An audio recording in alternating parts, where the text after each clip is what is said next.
So this man you see here, a professor in the US, attended a very crucial gathering or meeting in Washington in the US. And in that particular gathering, Nigeria was the key topic that was discussed. Now listen to the message and warning he has for Tinubu against 2027 presidential election. Just listen. I have not been silent. I have been in the trenches, ladies and gentlemen. I have been in Washington, D.C. on April 21st. While many of you were wondering about my whereabouts, I was inside the halls of power at the Capitol Forum, organized by the International Committee on Nigeria, led by Steve Enada. This is the Ofian Okwa show. That's where I was. Watch this. Listen to what was discussed in the room, ladies and gentlemen. Just take a quick listen. Offer asylum protection to them and others threatened by this regime. Ensure a free election in 2027. It can be done for the cost of a Tomahawk missile volley. Tinubu was declared the winner with less than 9 million votes in a nation of 230 million. You heard that? A free election changes everything. You heard that? That is not Abuja speaking. That is Washington, D.C. in the United States. And that is exactly why my silence was necessary. These meetings take a long time. You don't scream while you are hunting. You scream once the target is locked. I spent those days in direct consultation with the policy actors who, in my opinion, are rewriting the destiny of Nigeria and West Africa in general. The Ofian Okwa show, ladies and gentlemen, you should all be proud, was in the room.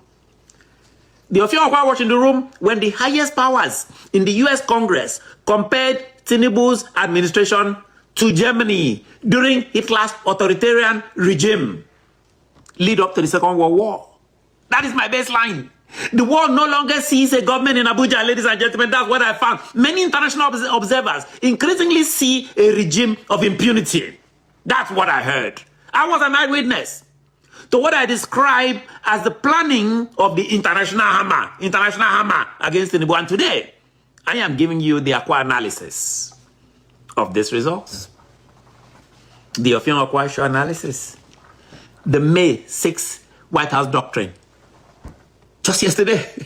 For those who think my trip was just for talk, look at what happened yesterday. This is the result of a lot of hard work by many Nigerian groups. May 6, 2026, the White House has shifted the entire global chessboard. They officially released the 2026 counter-terrorism strategy. And my opinion is this. I'm going to give you mostly my opinion. The era of diplomatic begging is over. No more sending of Remi Tinubu's wife to go around begging prayer groups in the United States and come and disgrace herself. That era is over. In my opinion, the language and direction of recent US policy discussions increasingly amount to recognition by many Christians internationally that Christians in Nigeria are experiencing targeted religious killings.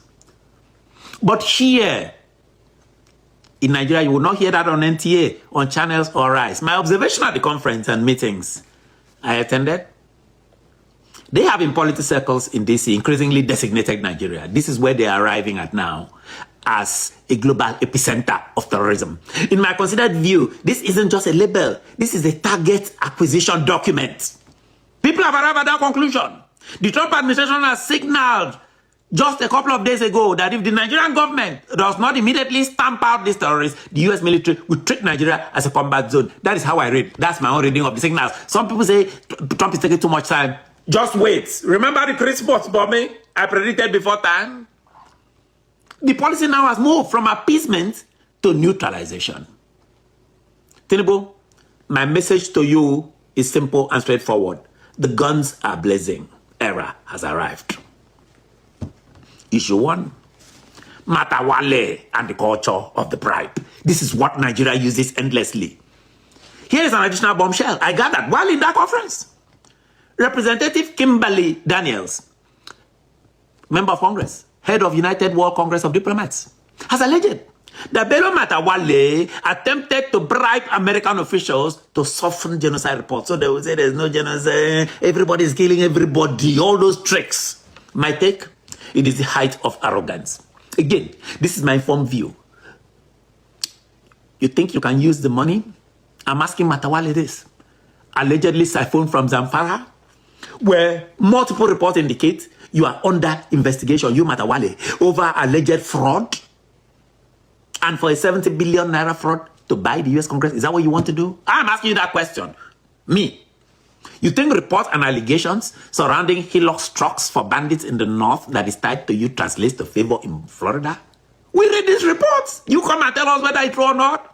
Voices like Senator Ted Cruz in that conference, in my opinion, increasingly raising concerns about complicity from people like you. He spoke with conviction at that conference. If I were you, I'll be careful. In my opinion, Matawale is not just a minister, just Tinubu's minister. He's a liability to the very survival of this Tinubu administration. Tinubu thinks all he has to do is to rig elections. It's different this time. He should too.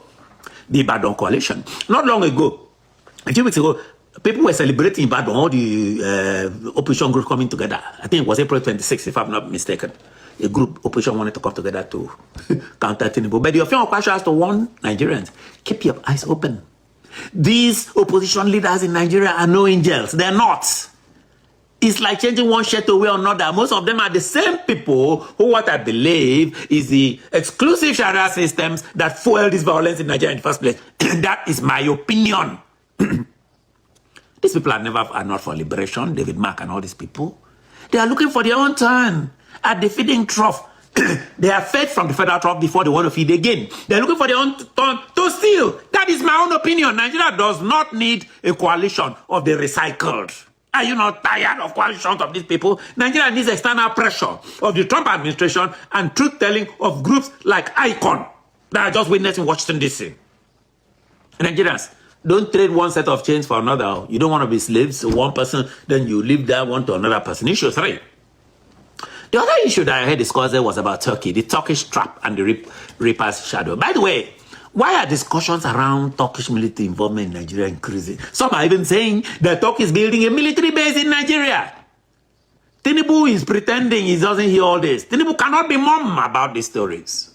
He cannot be mum himself.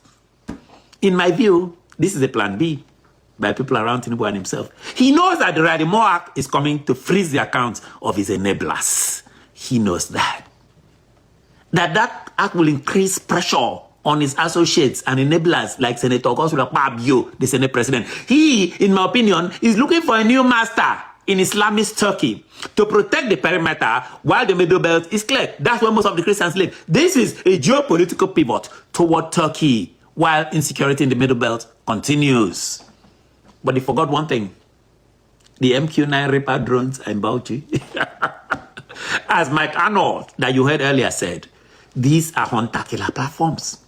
My sources in DC confirm that the hundreds, about 200 or so US troops are already mapping the network. I hear that. That's what they're telling me. The World Gecko, the US Embassy, started packing its bags since April. How many? Where are we now? In May 7th. Since April 13th, for a reason. In my opinion, the house is already tilting. Trump doesn't telegraph. He positions, then he moves. People may, oh, he's occupied with Iran. Iran is winding down. And there'll be no way this time for the Sultan of Sokoto to run. So my conclusion to Tinubu and his people are resign or be removed. The country, you have turned Nigeria into a city of the dead. You have, for example, the Emir of Kontagora, we read reports, is even linked to abductions.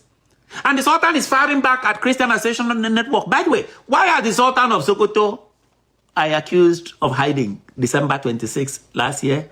I accused him that he was hiding in Imo State after Sokoto was struck by Trump missiles. Suddenly his noise in public is talking now. After what I have repeatedly described as intensified Trump era pressure around Sokoto. So he's emerging. He thinks Trump is gone. It's time to emerge and continue what they've been doing in Nigeria. My final position, which I have already expressed, is Bola Tinubu. Resign now. Resign, or Trump will remove you. The US will remove you. The May 6th declaration proves you are now viewed as a global security threat. That is my opinion. And I'm going to coming next soon. We're going to talk about Wale Edu, the disgraced finance minister, and the $6 billion euro bribe. I am Ofion Okwa. I remain the voice of the voiceless. I take care of the voiceless. So take care of yourselves. I am Ofyong Okwa. Make we go.